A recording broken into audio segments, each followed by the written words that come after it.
রঙগুলোর কথা। এবার মোল্ডের যে ক্লেগুলো সেগুলো আমি তোমাদেরকে দেখাই চলো। এটা তো রঙের সাথে ফ্রি দিয়েছে এই দুটো, আরেকটা পুরো বাক্স কিনে নিয়েছি। এছাড়াও কিন্তু আমি বার্নিশও নিয়ে নিয়েছি।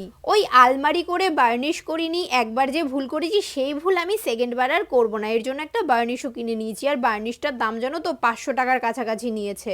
এগুলো দিয়ে কবে কাজ করব তার জন্য আমি খুব এক্সাইটেড। আর আমি এটাও জানি তোমরা আমাকে কমেন্ট করবে, তো কাজ আমি কাল পরশুর মধ্যেই শুরু করতে পারবো।